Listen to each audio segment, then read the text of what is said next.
Hi friends, good morning to all of you. स्वागत है आप सभी का मेरे यूट्यूब चैनल विभू इंस्टीट्यूट में। दोस्तों, आज हम लोग पढ़ेंगे नाउन के बारे में। दिखने सुनने में यह जितना ही इजी लगता है, एक्चुअल में कॉम्पिटिटिव पॉइंट ऑफ व्यू से अगर देखा जाए तो यह उतना ही ज्यादा टफ और डिफिकल्ट है। पर डरने की बात नहीं है, मैं हमेशा से आपके साथ हूं। पार्ट्स ऑफ स्पीच का बेस है वो नाउन ही है। अगर हम बात करें पार्ट्स ऑफ स्पीच के आधार की, तो वो क्या है? नाउन है। और आधार जितना ज्यादा मजबूत होगा, आपकी नींव जितनी ज्यादा मजबूत होगी, आपका जो ऊपर में बिल्डिंग बनेगा, यानी कि आप जितना भी नेक्स्ट टॉपिक्स पढ़ोगे वो सबका सब क्या होगा? उनका मीडियम बहुत ही इजी हो जाएगा। तो अगर आपने नाउन को बहुत अच्छे से समझ लिया, बहुत अच्छे से पढ़ लिया, सारा कंसेप्ट क्लियर हो गया, आपका कोई भी डाउट नहीं बचा, तो ये श्योर एंड सर्टेन है कि आपका 80% ऑफ इंग्लिश ग्रामर का जो सिलेबस है वो क्या है? कंप्लीट है। और कॉम्पिटिटिव एग्जाम्स में चाहे तो इनडायरेक्ट या डायरेक्ट 5 से 10 नंबर आते ही आते हैं। और अगर आपका ये सारा चीज क्लियर है तो फिर 5 से 10 नंबर आपका पक्का है। बस रूल्स को आपको सही ढंग से समझना है, कंसेप्ट को आपको क्लियर रखना है। ठीक है, तो आज के क्लास में हम लोग समझेंगे कि नाउन क्या है, इसके कितने काइंड्स होते हैं, इसके कितने पार्ट्स होते हैं, इनका इंपॉर्टेंस क्या है, और हम लोग ईरर्स को कैसे फाइंड करते हैं। ठीक है दोस्तों, बहुत ही ज्यादा वास्ट टॉपिक है, एक क्लास में कवर कर पाना थोड़ा मुश्किल है। इसलिए हम लोग 7 से 8 पार्ट्स में पढ़ेंगे इसको, जिसमें पहला पार्ट आज होगा जो है नाउन एंड इट्स काइंड्स, यानी कि संज्ञा और इसके भेद। दूसरा पार्ट होगा हम लोगों का नंबर यानी कि वचन। तीसरा होगा जेंडर यानी कि लिंग। चौथा होगा केस, जिसमें हम लोग कारक के बारे में पढ़ेंगे। पांचवा होगा आर्टिकल, जो आप ए एंड द या दी करके पढ़ते हैं। अगर एडजेक्टिव टॉपिक के अंदर पढ़ा जाए तो इसे हम डिटरमाइनर्स भी कहते हैं। नेक्स्ट होगा हम लोगों का ट्रांसफॉर्मेशंस, कैसे एक नाउन अपने दूसरे काइंड में ट्रांसफॉर्म कर जाता है। ठीक है, नेक्स्ट हम लोग पढ़ेंगे वर्ड फॉर्मेशन के बारे में, यानी कि किसी भी नाउन से कैसे हम एडजेक्टिव बनाते हैं, वो एडजेक्टिव से कैसे एडवर्ब बनाया जाता है, कौन कौन से ऐसे नाउन हैं जो कि वर्ब की तरह भी ट्रीट किए जाते हैं। और नेक्स्ट और सबसे लास्ट पार्ट होगा जो कि सबसे इंपॉर्टेंट है, वो है आपका सेंटेंस इंप्रूवमेंट या फिर एरर्स ऑफ द सेंटेंसेस। किस तरीके से सेंटेंस में एरर दिया हुआ है आपको उसको फाइंड करना है, जो कि सभी प्रकार के कॉम्पिटिटिव एग्जाम्स में जिसमें इंग्लिश कॉम्प्रिहेंशन मस्ट होता है, जैसे एसएससी हो गया, आईबीपीएस हो गया, या टीचर्स की जो कॉम्पिटिटिव एग्जाम्स होती है सीटेट या फिर टीईटी या स्टेट टीईटी, तो ये सभी कॉम्पिटिटिव एग्जाम्स में कम से कम 5 नंबर का 10 नंबर का पूछा जाता है। और आप बहुत इत्मीनान से, बहुत अच्छे तरीके से आप समझिएगा तो आपका नंबर कहीं भी नहीं जाने वाला है। ठीक है, मेरा पूर्ण प्रयास हमेशा से यह होता है कि मैं एक एक चीज को बहुत ही बारीकी से बताता चलूं, each and every doubt with concept clear करता चलूं। जो भी चीज आपको समझ में नहीं आती है वो या तो आप क्लास के लास्ट में पूछ लीजिएगा या फिर आप वीडियो पे कमेंट करके पूछ लीजिएगा। ठीक है, चलिए अब क्लास को शुरू करते हैं। दोस्तों, हम बचपन से ही पढ़ते सुनते आ रहे हैं कि नाउन क्या है। तो noun is a name of person, place, animal और थिंग। संज्ञा किसे कहते हैं? किसी भी व्यक्ति, स्थान, जानवर, वस्तुएं इत्यादि के नाम को हम क्या कहते हैं? संज्ञा कहते हैं। एक्चुअली ग्रामर जो है वो हिंदी ग्रामर में भी वही है और इंग्लिश ग्रामर में भी वही है। तो आपको घबराने शर्माने की जरूरत नहीं है कि मुझे इंग्लिश नहीं आती या मैं हिंदी भाषी क्षेत्र का विद्यार्थी हूं या हिंदी माध्यम का विद्यार्थी हूं। मेरा पढ़ाने का जो तरीका होता है वो हिंदी और इंग्लिश दोनों मिक्स होता है। तो जहां कहीं भी आपको कुछ परेशानी महसूस हो, आप लास्ट में पूछ सकते हैं। ठीक है, तो हम लोग बात कर रहे थे कि व्हाट इज नाउन। तो अब तक क्या हम लोग पढ़ते आए हैं कि noun is a name of person, place, animals और थिंग्स। संज्ञा किसे कहा जाता है? किसी भी व्यक्ति, स्थान, जगह जिसे कहते हैं जानवर या पंछी या फिर कोई भी वस्तुएं हैं, कोई भी चीज है, उसके नाम को हम क्या कहते हैं? संज्ञा कहते हैं। अब अगर आप लोग अपने चारों तरफ देखते हैं तो आप पाएंगे कि आपके आसपास कुछ लोग हैं, कुछ व्यक्ति हैं, जैसे माँ, पापा, चाचा, दादी, भाई, बहन इत्यादि इत्यादि। उनका एक नाम होता है, उस नाम से हम उनको जानते हैं, उनको बुलाते हैं। हम लोग जहां पे रहते हैं, जैसे मैं यहाँ औरंगाबाद में हूं, आप लोग अपने अपने जगहों पर होंगे, तो उनका भी एक नाम होता है जिससे हम उस जगह के बारे में जानते हैं, समझते हैं। आप लोग अपने घर पे जानवर रखते हो, जैसे गाय, भैंस, बिल्ली, कुत्ता, इस तरीके से उनका भी एक स्पेशल नाम होता है। आप उस पालतू नाम से उनको बुलाते हो। और सुबह जगने से लेकर रात में सोने तक आप बहुत चीजों का उपयोग और प्रयोग करते हैं, जैसे लैपटॉप हो गया, मोबाइल हो गया, पेन पेंसिल हो गया, स्लीपर्स हो गया। तो बहुत सारी ऐसी चीजें हैं जिसका हम लोग अपने दैनिक जीवन में प्रयोग करते हैं।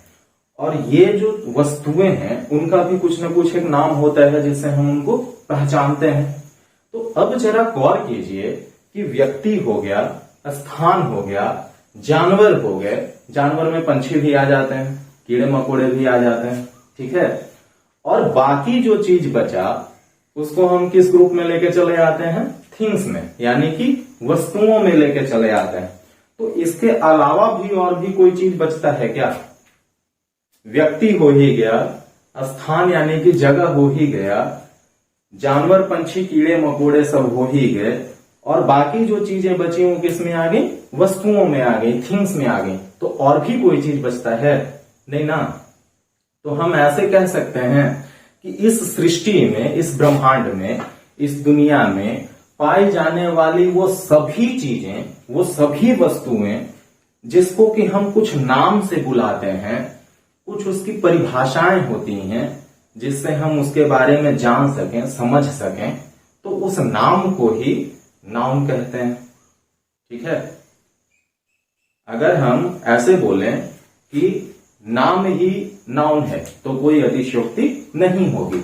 यानी कि अगर आपसे कोई पूछे व्हाट इज नाउन, तो सीधा सीधा यही बताना है कि noun is a naming word, या फिर a naming word is called noun. यहां पे कुछ एग्जांपल्स दिख रहा है आपको, जैसे नेम ऑफ पर्सन्स, व्यक्तियों के नाम, रोशन, निक्कू, पुप्पू, सोनम, ये सब क्या है? व्यक्तियों के नाम है।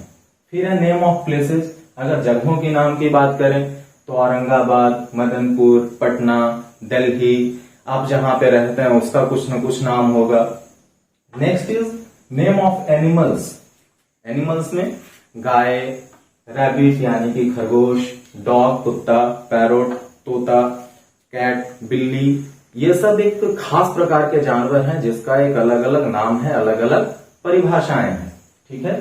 नेम ऑफ इमोशंस, हमारी जो भाव उठती है, हमारे जो ख्याल होते हैं, हम जो महसूस करते हैं, उनका भी नाम होता है। हैप्पी, बहुत ज्यादा खुश हैं, सैड, मायूसी छाई हुई है, जॉय, इंटरटेन कर रहे हैं, ग्रीफ, उदास पड़े हुए हैं। नेम ऑफ कंडीशन, कंडीशंस का मतलब होता है हालात, परिस्थितियां। तो परिस्थितियों को भी हम एक नाम से जानते हैं, जैसे ओल्ड, बुढ़ापा, यूथ, जवानी, चाइल्डहुड, बचपना। एक्चुअली ये है एडजेक्टिव, लेकिन एडजेक्टिव तब एडजेक्टिव होता है जब वो नाउन को क्वालिफाई करता है। यानी कि अगर कोई भी चीज आप बोलते हैं जो कि नाम को रिप्रेजेंट करता है तो वो क्या होगा? नाउन ही होगा। क्लियर है? अब बाकी जो चीजें बची वो किस में आ जाती हैं? थिंग्स में आ जाती हैं, जैसे पेन, मोबाइल, बैग, शूज, ये सारी चीजें किस में आ गई? थिंग्स में। तो हमने अभी ये देखा कि दुनिया में जो भी चीज है, जिसका भी नाम है, उसको हम क्या कहते हैं? नाउन कहते हैं, ठीक है। अब रही बात कि क्या सभी नाम एक ही जैसे होते हैं? कहने का मतलब ये है कि नाउन के कितने काइंड्स होते हैं। तो हम लोग शुरू से क्या पढ़ते आ रहे हैं कि there are 5 kinds of noun, संज्ञा के 5 भेद होते हैं। वो जो 5 भेद अब तक हम लोग पढ़ते आए हैं वो है आपका प्रॉपर नाउन यानी कि व्यक्तिवाचक संज्ञा, कॉमन नाउन यानी कि जातिवाचक संज्ञा, कलेक्टिव नाउन समूहवाचक संज्ञा, मटेरियल नाउन द्रव्यवाचक संज्ञा, एब्स्ट्रैक्ट नाउन भाववाचक संज्ञा। लेकिन मॉडर्न इंग्लिश ग्रामर में क्या किया गया है कि कोई भी कंफ्यूजन नहीं हो, सारा का सारा कंसेप्ट बिल्कुल पानी की तरह क्लियर हो, इसलिए 5 से बढ़ा करके क्या कर दिया गया है, 10 कर दिया गया है। और ये 10 क्या है, चलिए हम लोग आराम से समझते हैं। ठीक है, पहला है प्रॉपर नाउन। प्रॉपर नाउन मतलब व्यक्तिवाचक संज्ञा। तो व्यक्तिवाचक संज्ञा से क्या समझते हैं आप, किसी भी व्यक्ति का नाम नहीं। व्यक्तिवाचक संज्ञा अगर इंग्लिश में देखें तो प्रॉपर, प्रॉपर का मतलब क्या होता है, राइट, यानी कि बिल्कुल जो सही है, करेक्ट, एकदम सही, एग्जैक्ट, मतलब उसके जैसा कोई हो ही नहीं, बिल्कुल एग्जैक्ट, एकदम सेम, या इसे फिर आप यूनिक कह सकते हैं। तो कोई भी एक समूह हो, उस समूह का जो एक खास नाम होता है उसे ही हम क्या कहेंगे, प्रॉपर नाउन कहेंगे। जैसे अगर हम बात करते हैं राम की,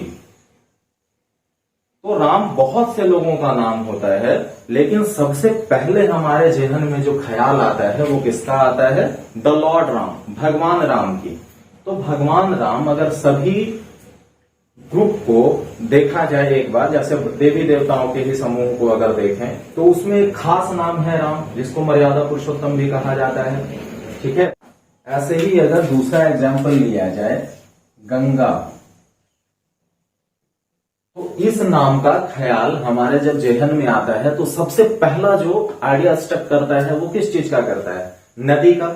हालांकि गंगा किसी की बहू का, किसी की बेटी का, किसी की भाभी का, किसी की साली का भी नाम हो सकता है, लेकिन जो सबसे पहला ख्याल आता है वो किसका आता है, नदी का आता है। ठीक है, तो कहने का मतलब ये है कि एक खास प्रकार के समूह का एक खास नाम को ही हम क्या कहते हैं, प्रॉपर नाउन कहते हैं, जो कि बिल्कुल यूनिक होता है, उसके जैसा दूसरा नहीं हो सकता है। क्लियर है। इसके साथ एक चीज आप याद रखिएगा कि जो प्रॉपर नाउन होता है वो हमेशा और हमेशा क्या होता है, सिंगुलर होता है। प्रॉपर नाउन हमेशा क्या होगा, सिंगुलर होगा, और इसका प्लूरल कभी भी नहीं बनाया जा सकता है। ठीक है, आगे हम लोग देखेंगे कि ऐसा क्यों है। तो अभी आपको यही याद रखना है कि all proper nouns are singular, they can't be made plural. Clear. आगे बढ़ते हैं कॉमन नाउन में, जातिवाचक संज्ञा में। तो जाति, जाति से मतलब यहां पे मानव जाति से नहीं है कि वो ब्राह्मण है, कोई राजपूत है, कोई निचली जाति का है, कोई अगड़ी जाति का है, ये जाति नहीं। जाति का मतलब यहां पे क्या होगा, क्लास, एक वर्ग की बात होगी, स्पीसीज, एक ऐसे जाति की बात होगी जो कि उसके पहचान को, उसके परंपरा को, उसकी विशेषता को बतलाता हो। ठीक है, जैसे अगर हम यहां पे एग्जांपल लेते हैं काऊ, तो गाय, गाय क्या है, कौन सा नाउन होगा, सभी प्रकार के जानवरों का हम समूह बना लें तो उनमें से कोई एक खास प्राणी होगी जिसको कि हम क्या कहेंगे, गाय कहेंगे। ठीक है, तो सिर्फ अगर काऊ लिखा हुआ है तो वो क्या हो जाएगा, व्यक्तिवाचक संज्ञा या प्रॉपर नाउन। दुनिया में जितना भी नाम है, चाहे वो किसी भी चीज का नाम हो, अगर वो सिंगुलर है तो वो कौन सा नाउन होगा, प्रॉपर नाउन होगा। लेकिन जैसे जैसे हम सेंटेंस बनाते चलेंगे और सेंटेंस के सेंस से समझेंगे कि वो नाउन के किस काइंड को रिप्रेजेंट कर रहा है।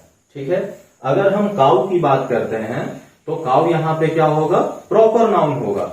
लेकिन जैसे ही हम यहां पे लिख देते हैं काउज आर जेंटल, गाय सीधी होती हैं, तो दुनिया में जितनी भी प्रकार की गाय हैं, चाहे वो मुर्रा हो, चाहे वो थरपाकर हो, चाहे वो किसी भी स्पीसीज की हो, वो हमेशा क्या होगी, सीधी ही होगी। और इसको हम लोग मुहावरा में भी प्रयोग करते हैं। अगर मान लीजिए किसी के यहाँ कोई बहू है या कोई बेटी है या उनकी माँ है, अगर वो बहुत सीधी साधी है तो गांव देहात में बोलते हैं ना कि फलनिया के मेहरारू चाहे फलनिया के पुतो हो तो एकदम गौ है, एकदम गौ, मतलब कि इतनी सीधी है कि उसका जो व्यवहार है बहुत ही सादा और सरल है। ठीक है, तो काउज आर जेंटल, यहाँ पे गाय की पहचान के बारे में बताई जा रही है, उसकी एक गुण के बारे में हम बात कर रहे हैं। तो जातिवाचक संज्ञा क्या करता है, ये किसी भी नाउन के गुण को, पहचान को, उसकी विशेषता को बतलाता है। यानी कि क्लास, स्पीसीज या ऐसे बोले कि उसके कैरेक्टर को रिप्रेजेंट करता है, तो कोई भी अतिशयोक्ति नहीं होगी। ठीक है, इसी तरीके से अगर हम बोलें गर्ल्स आर शाई, अगर सिर्फ गर्ल होता तो वो कौन सा नाउन होता, प्रॉपर नाउन होता। लेकिन यहां पे सेंटेंस से ये समझ में आ रहा है कि हम उनके कैरेक्टर की बात कर रहे हैं, प्रॉपर्टीज की बात कर रहे हैं कि गर्ल्स आर शाई, लड़कियां शर्मीली होती हैं। तो चाहे वो कितनी भी बोल्ड हो, लेकिन उनके अंदर एक हया, लज्जा, शर्म होगी ही होगी। तो जब भी हम किसी भी नाउन के स्पेशलिटी को दिखाते हैं, उसके गुण विशेष चरित्र को दिखाते हैं, तो उसे क्या कहा जाता है, जातिवाचक संज्ञा कहा जाता है। क्लियर है। नेक्स्ट आते हैं कलेक्टिव नाउन में। कलेक्टिव, आपको नाम से ही पता चल रहा है कि हम लोग कलेक्शन करते हैं, यानी कि किसी भी चीज को ग्रुप में लाते हैं। तो collection of what, collection of same things. Same thing को जब कलेक्ट कर दिया जाएगा, यानी कि एक से ज्यादा होगा वो, तो उसे हम क्या कहेंगे, कलेक्टिव नाउन कहेंगे या समूहवाचक संज्ञा कहेंगे। जैसे मान लीजिए आप लोग बुक पढ़ते हो, ठीक है, तो एक बुक, तो ये क्या हो जाएगा, प्रॉपर नाउन हो जाएगा। लेकिन अगर एक से ज्यादा हो तो क्या हो जाएगा, बुक्स हो जाएगा। और इसे ऐसे बोला जाए कलेक्शन ऑफ बुक्स या फिर ग्रुप ऑफ बुक्स। तो जहां पे बहुत सारे किताबें समूह में रहेंगी, उसे हम क्या कहेंगे, लाइब्रेरी कहेंगे। जैसे हिंदी में बोलते हैं ना, लड़कियों का झुंड, मधुमक्खी का छत्ता, चिड़ियों का झुंड। तो ये झुंड हुआ, छत्ता हुआ, या चाबियों का गुच्छा, गुच्छा हुआ, ये क्या है, ये कलेक्टिव नाउन को रिप्रेजेंट कर रहा है। बोलते हैं ना दर्जन, दर्जन में कितनी चीजें आती हैं, 12। तो वो किसको रिप्रेजेंट कर रहा है, कलेक्शन को, ग्रुप को। तो जितना भी ग्रुप होगा, सबका एक खास खास नाम होता है। जैसे अगर हम बात करें ग्रुप ऑफ म्यूजिक्स, इसे क्या कहते हैं, एल्बम कहते हैं, म्यूजिक्स या सॉन्ग्स। ठीक है, फोटो आप देखते हो, तो फोटो को जहां पे रखा जाता है इकट्ठा करके, उसे हम क्या कहेंगे, एल्बम कहेंगे। स्टैम्प्स, डाक टिकट आप रखते हो इकट्ठा करके। बहुत से लोगों का क्या होता है, शौक होता है कि वो डाक टिकट को इकट्ठा करके रखें, तो शौक को हम लोग फिलाटेली बोलते हैं। ठीक है, तो स्टैम्प्स का या फोटोज का जो कलेक्शन होगा, ग्रुप होगा, उसे हम क्या कहेंगे, एल्बम कहेंगे। या सॉन्ग्स या म्यूजिक का जो ग्रुप होगा, उसे भी हम एल्बम कहते हैं। ठीक है, तो इसके बारे में आपको अलग से पीडीएफ दे दिया जाएगा, या फिर आपको अलग से एक वीडियो बना दिया जाएगा, जिससे आप बहुत अच्छे तरीके से समझ जाएंगे कि किस चीज के ग्रुप को हम क्या नाम देते हैं। ठीक है, नेक्स्ट आते हैं मटेरियल, द्रव्यवाचक संज्ञा। द्रव्य का मतलब क्या होता है, धन। और धन को हम लोग गिन नहीं सकते हैं, सिर्फ माप सकते हैं, तौल सकते हैं, तुलना कर सकते हैं। तो मटेरियल नाउन को बोला जा सकता है कि इट इज अनकाउंटेबल, इसे काउंट नहीं किया जा सकता है, बट मेजरेबल, लेकिन इसे नापा तौला जा सकता है। ठीक है, जैसे मान लीजिए हम ले लेते हैं आयरन, तो क्या आप आयरन को काउंट कर सकते हो, नहीं कर सकते हो। लेकिन आयरन से बनी चीजों को आप काउंट कर सकते हो। जैसे आयरन से मान लीजिए कि चेयर बनाया, तो आप चेयर को काउंट कर सकते हो, 1 चेयर, 2 चेयर्स, 3 चेयर्स, इस तरीके से। लेकिन आयरन को आप काउंट नहीं कर सकते। ठीक, मेजर कर सकते हो कितना केजी है, तो मान लीजिए 3 केजी है, 50 ग्राम से, इस तरीके से।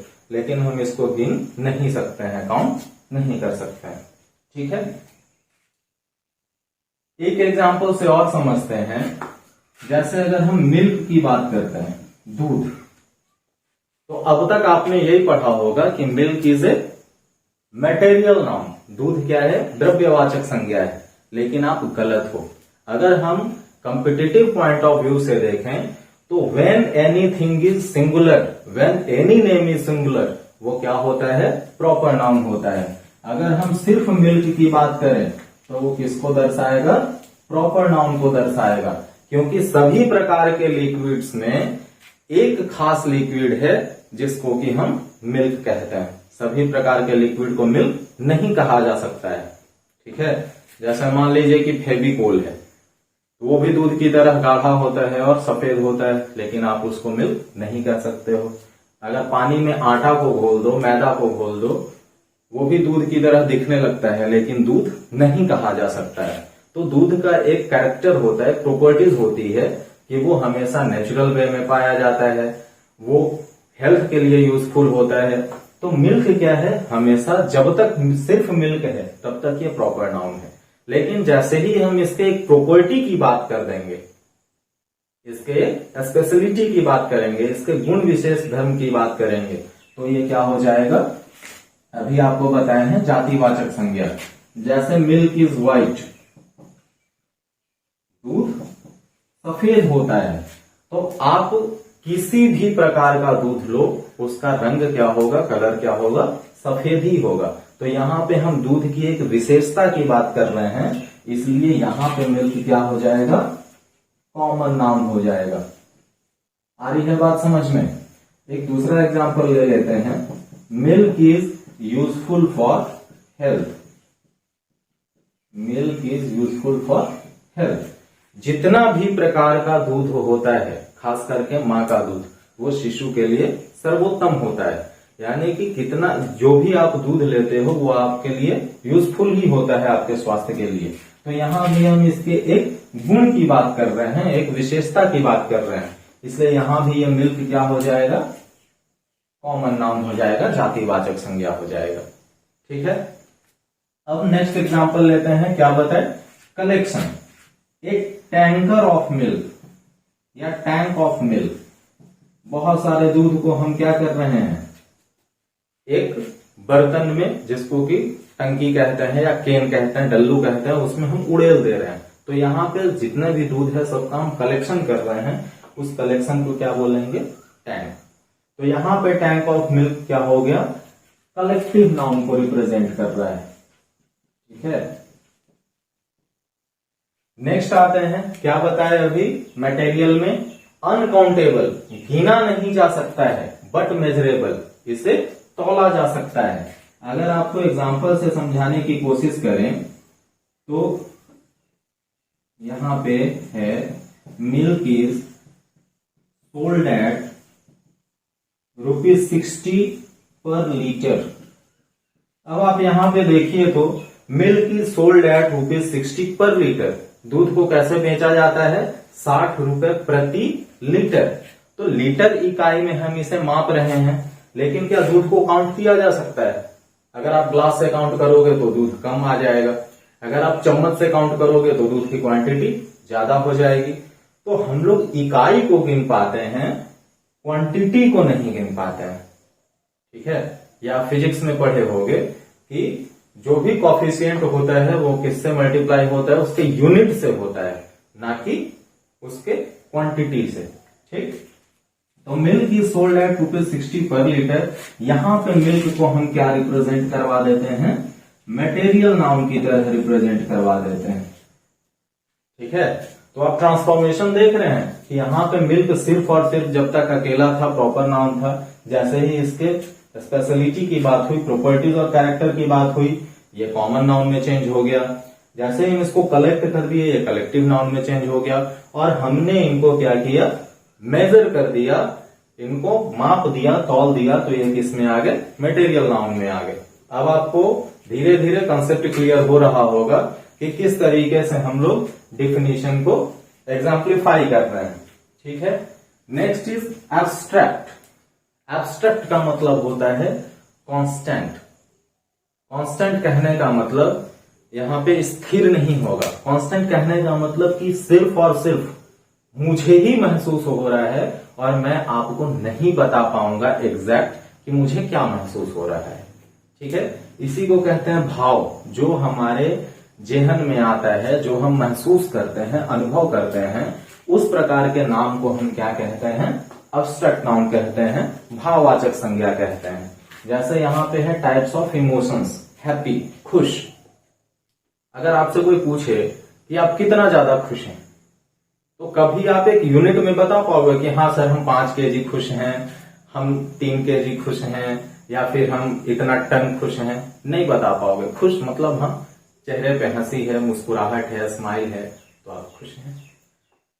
तो कहने का मतलब यह है कि ऐसी चीजें जो सिर्फ और सिर्फ महसूस की जा सकें, किसी को बताई ना जा सकें, यानी कि ये अनकाउंटेबल तो होगा ही, और साथ ही साथ क्या होगा?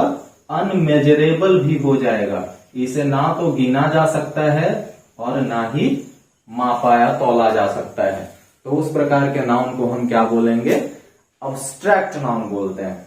ठीक है, जैसे सबसे बढ़िया एग्जांपल है लव, प्यार। आपसे कोई पूछे कि आप किसी से कितना प्यार करते हैं, तो आप क्या बताइएगा? बहुत ज्यादा, खुद से भी ज्यादा, मरने के बाद भी प्यार करते रहेंगे। लेकिन एग्जैक्ट आप नहीं बता पाइएगा कि उससे आप कितना प्यार करते हैं। ठीक है, प्राइड, आप कितना गर्व करते हैं, आप नहीं बता पाएंगे कि आप अपने आप पे, अपने देश पे या देश की संपत्ति पे कितना ज्यादा आप गर्व करते हैं। तो इस प्रकार के जितने भी नाउन्स होते हैं उन्हें हम क्या कहते हैं? अब्स्ट्रैक्ट नाउन कहते हैं। ठीक है, तो ये पांचों नाउन हम लोग पहले से पढ़ते आए हैं और थोड़ा बहुत इसके बारे में हम लोगों को जानकारी है। अब जो नहीं पढ़ते आए हैं, जो नया बनाया गया है डिफिनीशन, उसके बारे में देख लेते हैं। तो अब यहां पे देखिए, अभी आपको हम बताए थे कि प्रॉपर नाउन जो होता है हमेशा क्या होता है? सिंगुलर होता है। तो जब कोई भी चीज सिंगुलर होगा तो जाहिर सी बात है कि हम उसको प्लूरल बना सकते हैं। जैसे मान लीजिए ये एक पेन है और साथ ही साथ हम एक और पेन ले आते हैं, तो ये 2 पेन्स हो जाता है। ठीक है, एक चेयर है, एक चेयर के बाद बहुत सारे चेयर को ले आए तो वो क्या हो जाएगा? चेयर्स हो जाएगा। लेकिन क्या अगर राम में आप एस लगा दीजिएगा तो राम से सही होगा? नहीं होगा। ठीक है, गंगा में आप एस लगा दीजिएगा, गंगा, ये सही होगा? नहीं होगा। तो इस कंसेप्ट को कंफ्यूजन से हटाने के लिए, डाउट क्लियर करने के लिए जितने भी ग्रामरिस्ट थे उन्होंने क्या किया? काउंटेबल और अनकाउंटेबल नाम का 2 काइंड्स को बढ़ा दिया। काउंटेबल जिसको गिना जा सके, अनकाउंटेबल जिसको नहीं गिना जा सके। ठीक है, तो जातिवाचक संज्ञा, समूहवाचक संज्ञा, द्रव्यवाचक संज्ञा, भाववाचक संज्ञा और व्यक्तिवाचक संज्ञा, इसमें से आप बताइए कि किसको गिना जा सकता है और किसको नहीं गिना जा सकता है। ठीक है, तो प्रॉपर नाउन इसको गिना जा सकता है क्योंकि ये हमेशा एक रहता है, सिंगल रहता है, और ऐसा मानते हैं कि जो सिंगल है उसको हम प्लूरल बना सकते हैं, लेकिन ये नहीं बन पाता है। तो जो प्रॉपर नाउन है वो ना तो काउंटेबल के अंदर आता है और ना ही अनकाउंटेबल के अंदर आता है। इसीलिए ये 5 से बढ़ा करके धीरे धीरे कितना कर दिया गया? 10 कर दिया गया है। ठीक, फिर आते हैं कंपाउंड में। कंपाउंड जो चीजें होती हैं वो क्या होगा? आप लोगों ने केमिस्ट्री में पढ़ा होगा, when 2 or more than 2 elements are mixed together in a definite proportion and definite ratio, then it is known as compound, यानी कि यौगिक। तो कंपाउंड नाउन क्या होता है? 2 ऐसे नाउन को हम लोग लेते हैं जिसको मिक्स करके एक अलग नाउन बना देते हैं। ठीक है, जैसे यहां पे देखिए आप, सन एक नाउन हो गया, सूरज। दूसरा हम नाम लिए फ्लावर, फूल। इससे क्या बना? सनफ्लावर, यानी कि सूर्यमुखी का फूल।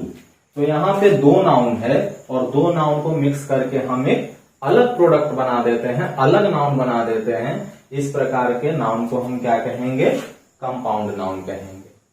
ठीक है, इसी तरीके से और लीजिए, नोट प्लस बुक क्या हो जाएगा, नोटबुक। ठीक है, फिर हम लोग क्या ले लेंगे, सोचिए, सोच के बताइए। टेक्स्ट बुक, नोट के जगह पे क्या लिख दो, टेक्स्ट, क्या हो जाएगा, टेक्स्ट बुक। ठीक है, ऐसे ही एक वर्ड है सेल, दूसरा है फोन, दोनों को आपस में मिक्स कर दीजिए, क्या हो जाएगा, सेल फोन या सेल्यूलर फोन। तो इस प्रकार के नाउन को हम क्या बोलते हैं, कंपाउंड नाउन बोलते हैं। ठीक है, नेक्स्ट इज नंबर। नंबर मतलब वचन। कौन कौन सा नाउन है जो हमेशा सिंगुलर होता है और कौन कौन सा नाउन है जो हमेशा प्लूरल ही होता है, ये चीजें आपको वीडियो के सेकंड पार्ट में अच्छे से समझाई जाएंगी, क्योंकि हम लोग नंबर वचन के बारे में पढ़ेंगे, कैसे कैसे बनाया जाता है, कहाँ पे क्या क्या एक्सेप्शंस हैं, कौन कौन से ऐसे नाउन है जिनको कि सिर्फ और सिर्फ रट लिया जाता है, क्योंकि उसका कोई स्पेसिफिक रूल नहीं है। ठीक है, कॉन्क्रीट। कॉन्क्रीट का मतलब क्या होता है, जो सामने में दिखता है, यानी कि those nouns, those names which are touched by 5 senses. हमारे जो 5 ज्ञानेंद्रियां हैं, उनसे हम उन 5 ज्ञानेंद्रियों से उस चीज को, उस नाम को, उस ऑब्जेक्ट को क्या कर सकें, महसूस कर सकें, उसे क्या कहा जाता है, कॉन्क्रीट नाउन कहा जा सकता है। कहने का मतलब है कि काउंटेबल, अनकाउंटेबल और कॉन्क्रीट, ये सिर्फ और सिर्फ कंसेप्ट को क्लियर करने के लिए बनाया गया है। जैसे देखिए, यहां पे लव, लव को हम अगर नाउन होगा तो यहां पे क्या करेंगे, छू सकते हैं, लेकिन अगर ये वर्ब होगा तो हम महसूस कर सकते हैं। ठीक है, जैसे आप डिक्शनरी में देखे होंगे, लव ये नाउन भी है और वर्ब भी है। अगर एक एग्जांपल लिखते हैं, आई लव यू, मैं तुमसे प्यार करता हूं, तो यहां पे लव किस चीज को रिप्रेजेंट कर रहा है, वर्ब को। ठीक है, और अगर लिखें सी इज माई लव, वह मेरी प्यार है, यानी कि अपने प्रेमिका को अपने गर्लफ्रेंड के बारे में दिखाया जा रहा है कि सी इज माई लव, वह मेरी प्रेम है या प्रेमिका है, तो यहां पे लव क्या हो गया, नाउन हो गया। तो आप इसको गिन सकते हैं, इसको नहीं गिन सकते हैं। तो ये सारे कंसेप्ट को क्लियर करने के लिए 3 और स्पेशल काइंड्स को बढ़ाया गया, जो कि काउंटेबल है, अनकाउंटेबल है और कॉन्क्रीट है। हालांकि इनसे सवाल कुछ नहीं आते हैं, लेकिन जब आप सिंगुलर से प्लूरल बनाइएगा या फिर मेल से फीमेल बनाइएगा, तब आपको थोड़ा बहुत इनकी जरूरत पड़ेगी। उम्मीद है दोस्तों आप नाउन एंड इट्स काइंड के बारे में बहुत अच्छे तरीके से समझ गए होंगे। नेक्स्ट पार्ट में हम लोग नंबर यानी कि वचन के बारे में पढ़ेंगे, सिंगुलर से प्लूरल कैसे बनाया जाता है, कौन कौन से ऐसे नाउन्स हैं जो हमेशा और हमेशा सिंगुलर ही होते हैं या फिर हमेशा उनको प्लूरल ही रिप्रेजेंट कराया जाता है। नोट्स, पीडीएफ्स, प्रैक्टिस पेपर्स के लिए आप हमें टेलीग्राम चैनल पे ज्वाइन कर सकते हैं। ज्यादा जानकारी के लिए आप हमें इंस्टा और एफबी पे भी फॉलो कर सकते हैं। मिलते हैं नेक्स्ट वीडियो में, तब तक आप वीडियो को शेयर करते रहिए, लाइक करते रहिए। जो भी आपके प्रश्न हैं, जो भी आपके क्वेरीज हैं, आप कमेंट कीजिए। और अगर आपने चैनल को अब तक सब्सक्राइब नहीं किया है तो वीडियोस के सभी अपडेट्स को पाने के लिए आप चैनल को सब्सक्राइब कर लीजिए। धन्यवाद।